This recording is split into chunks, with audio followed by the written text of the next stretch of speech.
Hello and welcome to Ginger Prime. My name's Brian if you happen to be new around here, but for returning subscribers, welcome back Soul Nation. Glad you're here. You look smashing.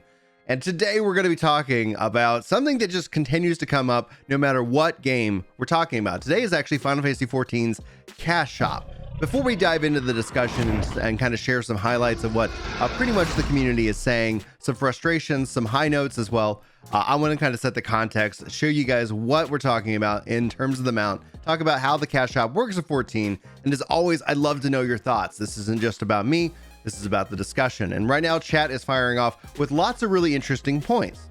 And so we'll go ahead and weigh in also with what chat is saying here as this video progresses. But to start off, starting today, you can now purchase the Cruise Chaser. If you guys take a look at this mount right here, it's got a couple different modes. In fact, if I actually pull it up in the store for 2 characters, this is the mount. It is now the third 2-seater mount added. We can see a couple additional screenshots listed here. You have a couple different modes in which that characters can ride on it. Honestly, that is like an interesting high note for me. I'm not a Cash Shop person in this regards, with some rare exception being the Lunar Whale mount for FanFest, and obviously the bike mount for the previous FanFest, because I went and actually got that by going to FanFest. So my traditional stance, if you guys haven't heard, I just want to iterate it at the top of this video, is that I'm not a fan of Cash Shops. I'm not. I'm actually more of a fan or a supporter of them increasing the overall subscription fee. But the economist, that would be probably a more appropriate term, says that it's just, that doesn't necessarily make feasible sense in an oversaturated subscription market. Now, the other thing that's added is the previous year's Moonfire Farer event items. How the Cash Shop has traditionally worked with like seasonal event items is that if you're currently subscribed, like right now, the Moonfire event is going on, and you can get a polar bear mount, and that's a part of the event. That's for all subscribers. You go and do the event, you get the mount, and that's how it's going to work. In fact, that's actually what we're going to be doing today on stream, along with some Phantasy Star Online too. So all that being said, is that if you're not subscribed or you miss out the event, the next year, those events drop into the Cash Shop, and that's how it's been managed this entire time currently. So as it goes, that's pretty far. Now, what I think is causing a lot of, I guess, the frustration around the Cruise Chaser tends to be with data mines and leaks, and where people were speculating that we knew the Cruise Chaser was coming, but it ends up being that it's actually part of the Cash Shop, not a part of like T, not a part of Ultimate, not a part of a raid, not a part of any kind of totem grind. And so ultimately, I think the biggest amount of frustration is going to come from those who are expecting this to be tied to content as a part of their subscription versus cash. And that's where this begins. Let's go ahead and dive in. We got this over on Reddit discussion, the Cruise Chaser Mog Station. Blackmore Knight jumps in and says, this goes against the narrative and the zeitgeist, but for what it's worth, Stormblood had more Cash Shop mounts than Shadowbringers at this point. 7 in Shadowbringers and 9 in Stormblood. If you count only 1 or 2 of the Shadowbringers carbuncles, then it's 8, and I'm pretty sure that Stormblood added more unique models, as well as if you can only count those. Please correct me if I'm wrong, and in either of these accounts, it just did a curiosity glance over the mount collection and site filter by Cash Shop by patch introduced. So yeah, you guys can go kind of look at that yourself. Again, you see like right now we only have the 1 8-seater. We have 1 4-seater. So the 8-seater right now, $42. It was on sale for FanFest. The 4-seater, $35 or $36 in this case. It is also account wide. If you ever do decide to go purchase mounts, make sure it's got that account wide tag. Final Fantasy XIV has a very limited set of account wide mounts when it comes down to it. 3 for the 2-seaters, and then from a 1-seater mount perspective, you can see that we actually quite have a lot. Some of these, like the Christmas Bear, the mount here, these are from holiday events that you can only get, and some are from other different kind of promotions. So you'll kind of see some of those items listed here. The bike being the FanFest mount, the Fatter Cat being something that continually is tempting. But one of the things you will notice is that this Cash Shop is not in game. I actually have the game fired up. I can't go from the game to this, but I can go from the launcher to the Cash Shop. All of this is important. It's interesting enough. All of the ways in which people interact with the Cash Shop is either a way that people excuse Cash Shop, saying like, well, it's not really in your face, or they, say like, yeah, it's just as bad, but you don't have to engage with it. One of the obviously contrasting ideas here is World of Warcraft, in which that lots of things in your face to buy now, buy now, buy now. And when they've lost a huge amount of their subscriptions, a huge amount of their player base, but continue to report record profits or record net income based off of the whales that they've managed to hold on and retain, obviously it puts a sour taste in one's mouth.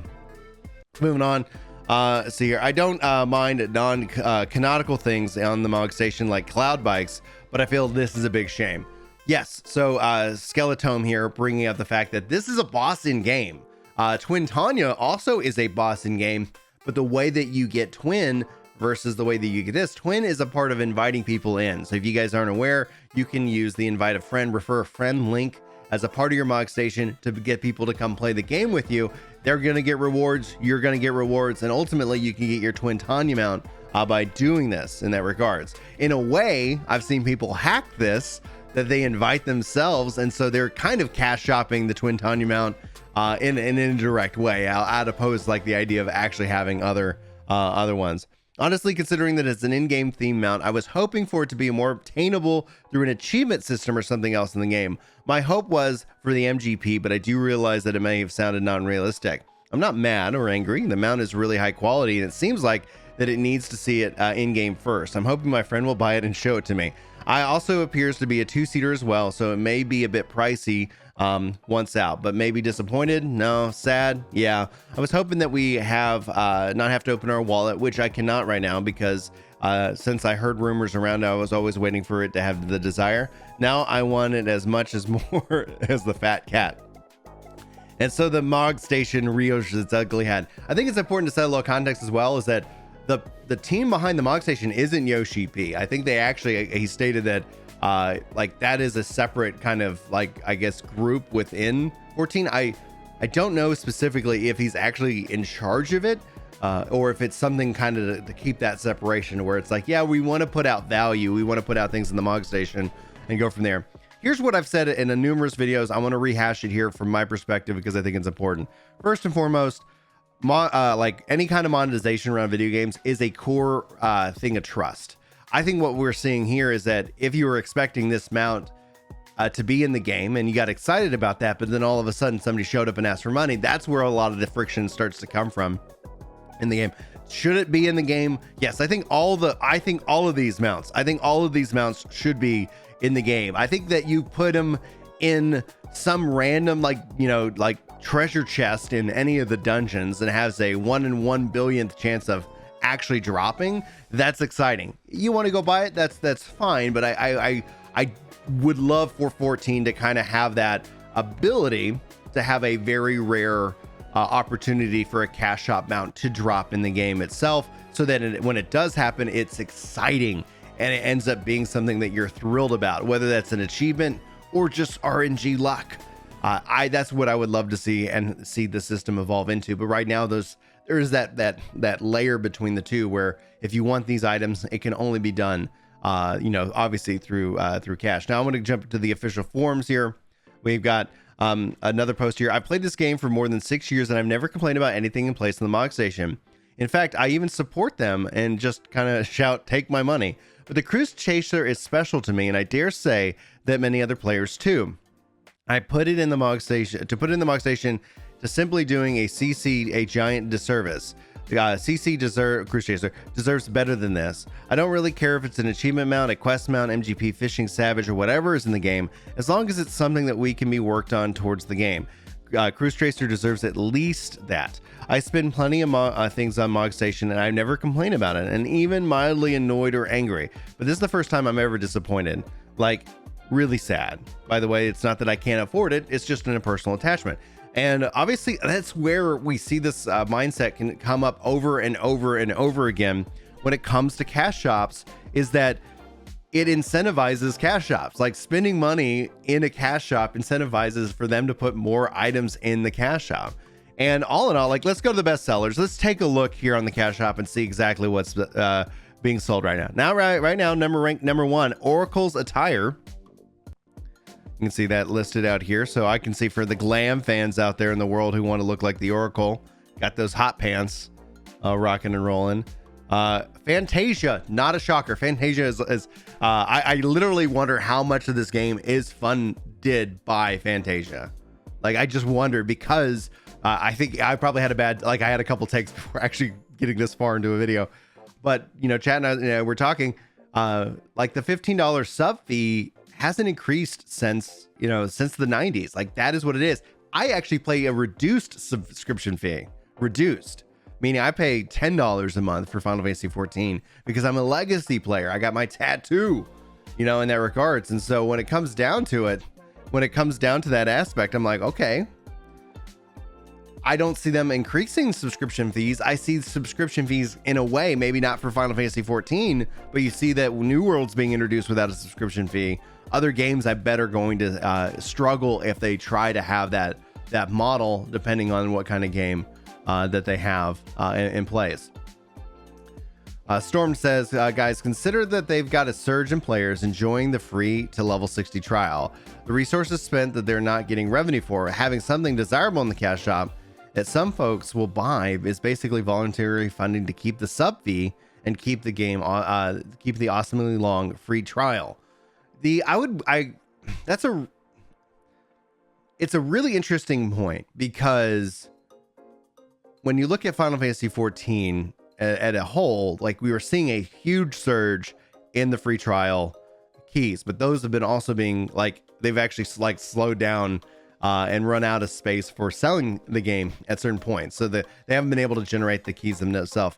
I don't think that the cash shop is funding free trial players. I think that the idea that you have is that free trial players, you remove that barrier for entry, and then they might become paying subscribers. So I don't think the free trial, because they're not having to actively develop the free trial, it literally is just done, and people can use that and then upgrade if they need.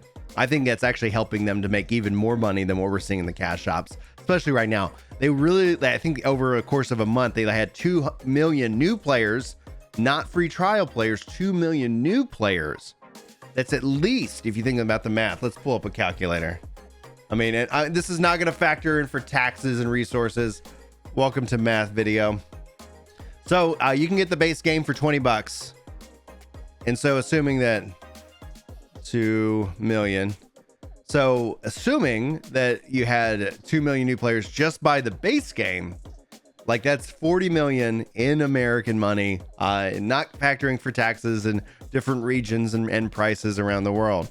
Now, 2 million. So 2 million new players times, well, you could buy the complete edition. It was on sale, right? You can buy it for $25. At a minimum, 40 to 50 million dollars off of what has already been developed. So in development, you have a concept of capitalized, and you have a concept of reoccurring or operational. I can only speak within development and within the laws of the United States. So it could be different in Japan in this regards. But when it comes down to taxing, how you actually track your development is that, when they're building out an expansion, that would be considered like a capital expense. You're building something new in hopes that it will generate revenue. And so you have that kind of function. That's being done for Endwalker. That's where Square Enix is spending the money. You have then your reoccurring, your operational revenue. What does it cost to keep the servers up? What does it cost to keep the people employed that are supporting the game, that making sure all that's happening? And that's a separate kind of cost. So if nothing else, from a budgetary perspective, they're making money. Square Enix is making a ton of profit, even profit on Final Fantasy XI, by the way. So I don't feel like the cash shop is funding the free trial. I would say, if anything else, it's funding the Oceanic data center.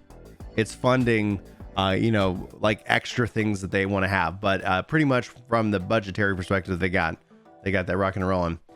You have your sub fee, Zoe is saying sub fee is $20 because they have 2 additional retainers, and that's an additional cost per month or whatever. So you pay $20 per month to get your 2 additional retainers. But that, as long as you like them, that's your money. You spend the way that you want. What if the game was a free game split? 85% stay free, 13% spend a little, 2% spend a lot. That's typically I guess the whale mount model, or the whale hunter model. When it comes down to Final Fantasy XIV and its free trial, but the concept of being free, if you buy the game, if 2 million people went and spent that $20 million, they have to pay the subscription fee to play the game. I'm all for looking at an evolution in different models when it comes to the MMORPG.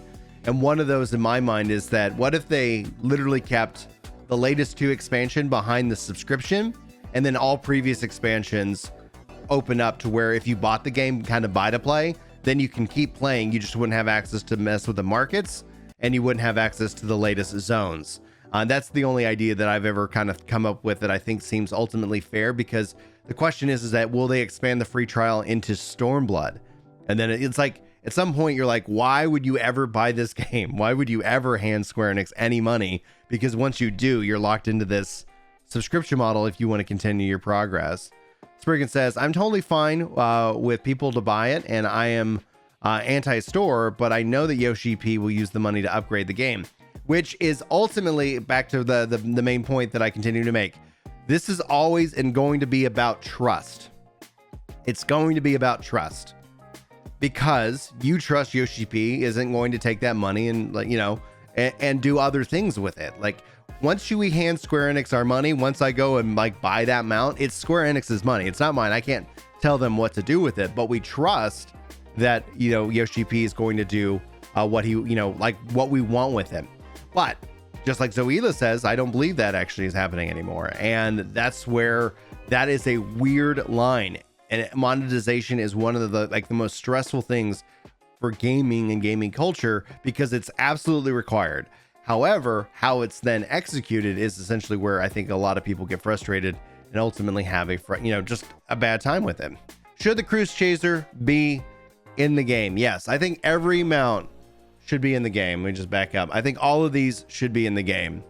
I think if they were in the game, even if it's like a 1 in 1 billion chance, imagine getting a fatter cat mount drop, just like, you know, you're like, holy crap, that's a $25 mount. You know, that's a $25 mount. Do y'all think the store mounts are flex? Chili Demon says store mounts are not flex. I'd like to know, what do you guys think? Are store mounts flex?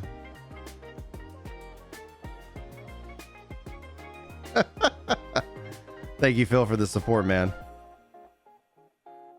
So Lucky is saying at the end of the day, they're a business, and but 14 is a company that has shown that they are considering the needs of their team and the community in order to attempt to make the game better in different ways. And then Bandit is saying, I don't mind the cash out, but I buy stuff fairly regularly from it, and this is the second mount now that's directly related to an in-game event or activity. What was the first one? What was the first mount that was directly related to an in-game event or activity? Black Pegasus is a flex. And chat's also saying what I was kind of saying earlier, and I wasn't so sure. The store is not actually within his power, but he says that the money is for 14, not like the sub money, which will actually go to other games like Final Fantasy 16. So you're saying that the mounts that are flexing in the game are the ones that you actually earn. Yeah, Odin's Horse was the first one they introduced. All right, so interesting point by Firefox here. Love your browser, by the way. Saying that mounts in the game look just as good, if not better, than the store mounts. And that's something that's very hard. That's obviously one of the things that we see when it comes to the conversation about these kind of mounts, about these systems. It's that typical, like, it's not just volume, but it's like quality, right? Like, you'll end up saying like, oh, this mount looks way better than anything I can get in the game. And I would say that Final Fantasy XIV has done a really good job at making it so that all the cool mounts aren't cash shop mounts. However, I still stand by my frustration that I wish that there was a small connection to what I could do in game to what was available in the store. Be it achievement, be it hard content, be it random luck, generated.